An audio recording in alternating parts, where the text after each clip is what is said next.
Great day, everyone, and thanks for tuning in to the Strategic Possibilities Show, where we discuss success and growth to help you launch potential in your personal and professional life. My name is Emmett Ferguson, and I am your host. And we're going to be talking about advertising algorithms and how they help us get what we want. I have tremendous love for advertisers. Great skilled advertisers are very helpful, and I also have love for the salespeople and the people whose business depends on getting value to the customer. And as social media grows, personal privacy continues to grow as a concern, and it seems that Europe has been more protective of privacy through actions such as implementing the GDPR and right to be forgotten, and there's even extra consumer protection laws on digital purchases over in Europe. Yet in the US, it seems the response is simply adjust your privacy settings. And, sometimes I'm reminded by the platforms to do so pretty regularly as well. And to make matters worse, just talking about the US and how they're not as advanced in implementing privacy policies, it seems that there are data breaches at the top companies that are required to protect our information way too often. And there's still so much to do and learn about protecting our information online. And on the other hand, we all can choose specifically what we want others to see or not see. Although it is sometimes easy to let certain privacy settings slip while lawmakers and technology companies work out those issues, there's another area of concern with relation to privacy to address in this article. That is, the knowledge that advertisers can reach us by understanding where we travel and live in person and explore on the internet is quite a concern to some. Whether companies have developed technologies that understand our behaviors which benefits them by helping them make more money is not the question. Technology is already upon us. The question now is whether the highly targeted advertising is good or bad, and I say it is good because it helps us get what we want. And I argue that we see advertising because more often than not, at some level, the product, the video, newsletter, or the content on the ad, it appeals to us at some level. And I'm not talking about all advertising, but I'm talking about some advertising, and more often there is some appeal to us. And I say that because there's algorithms, which I'll explain in a second, and those algorithms on social media platforms and advertising platforms are becoming more sophisticated. Now, obviously, not every single ad we see is going to be perfect for us, and some people get mad just from seeing an advertisement. But overall, through a combination of all the information we choose to share on the technologies we have become reliant on, advertising algorithms help us get what we want. If you're not savvy on technology algorithms or digital advertising methods, I'll explain it briefly now.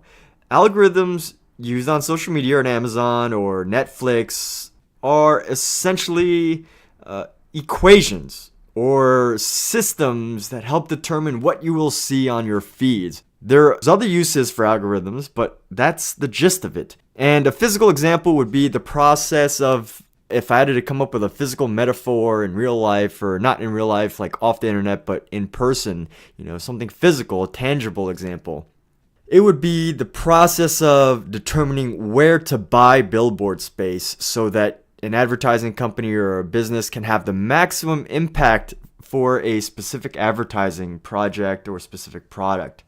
And the second part of this is the digital advertiser's job. The platforms themselves already have an underlying technology, that's the algorithm, but it comes to the job of the advertiser to dig down even further to get the right product in front of the right person's eyes. While the algorithm helps in delivering by bringing everything together, the advertiser must know who exactly needs to see their product by evaluating whether their best audience is a male or female, or by age group or location. People living in the middle of downtown Manhattan probably have less of a need for a new tractor than someone living in a rural town known for growing the best lettuce. So great! Now we understand why we see what we see online.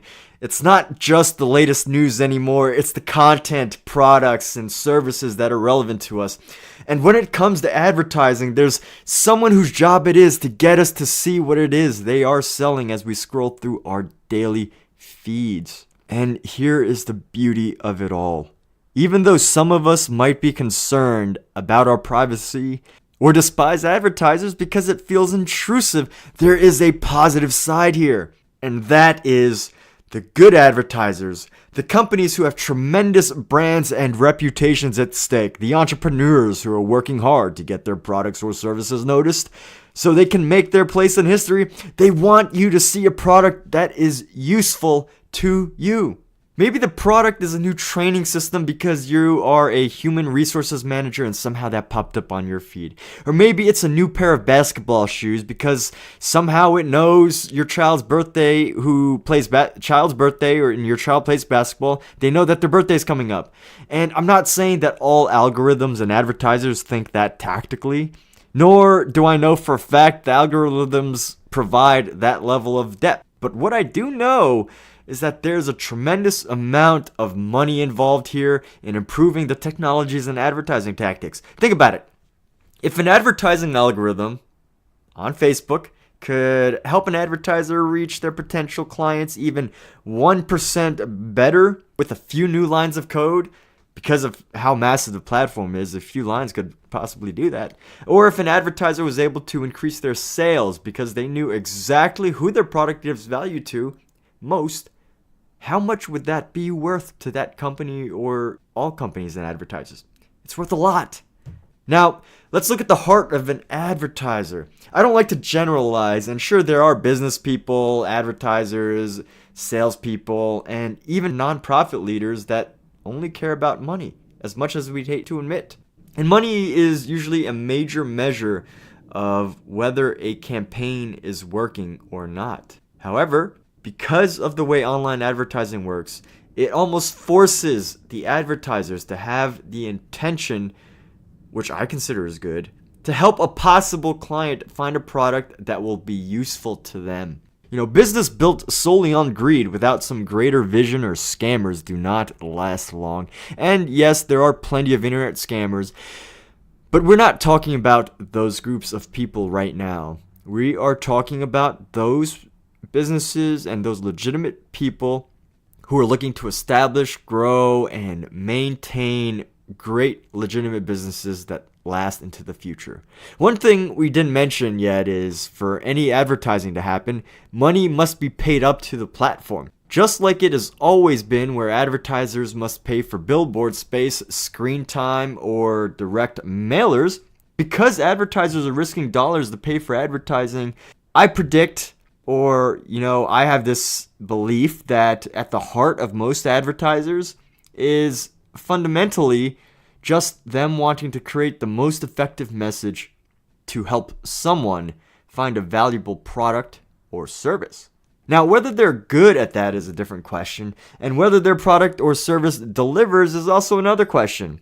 And I have similar opinions that could be said about good salespeople, and it could be argued that advertising is just a more passive method of selling, and because technology has changed the way commerce works, everyone is adapting and everyone has to adapt. And I use everyone loosely. I mean most businesses and anyone trying to build brands for themselves or establish themselves in an industry. Or even entrepreneurs who are maximizing their use of the digital world and the online money-making opportunities.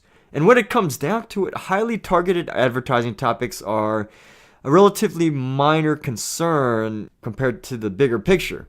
Sure, the inclusive nonfiction crime novel author might want more privacy than the Kardashians, but they both still need toilet paper. And using demographic information for advertising, I personally would not say it's as intrusive as data theft by some unscrupulous foreign hackers. And I know that those aren't in the same range of things because one is an extreme and the other is somewhere in the lower end of the other side. So the fact is that advertisers can reach us via the relative public internet spaces, or advertisers having the ability to reach us via public internet spaces. That's akin to driving past a giant billboard. Although I can understand someone getting upset when new billboards go up in their town. And while there's more room for error today with advertising regarding audience selection and simple design issues, and where blatant errors may be more harmful, such as creating an ad that was overly offensive goes viral, the creators still take a risk when putting their names out there. And not all advertising is spam to everyone. There are those emails that are harmful to our computers. There are emails that you've tried multiple times to unsubscribe from. And there are those emails from advertisers simply looking to build their business who truly want to get you the information or products you need. So the challenge today is filtering out the good from the bad. And this goes back to the principle of good advertising is good while bad advertising is bad, meaning if an advertiser gets the right message to the right people at the right time, I think that's great advertising. If the advertiser is putting the wrong message in front of the wrong people at the wrong time, then that is a loss to them. And all you need to do is ignore it. And I do get the point that sometimes it can be hard to ignore, especially if they spent lots of money on advertising. Then they'll be on the newsfeed for quite a while. But past where mass spam pop-ups could cause our computer to shut down is, nearing an end. Most reputable websites, they don't allow that, so make sure you're visiting the right websites. And ad blocking technology definitely prevents that as well. So looking back at privacy on the internet as an issue, as it relates to advertising, it's important because the internet does open new avenues for various people to enter our circles, whether through connecting groups or just having lots of information publicly available. And while advertising allows businesses to essentially bypass our walls, at least they are paying for it. And at least what they're trying to do is share something that might be of value to you. So next time you see an advertisement, just imagine it was as if someone had brought a product to your front door that someone foresaw based on past purchasing choices or interest, that someone foresaw you wanting.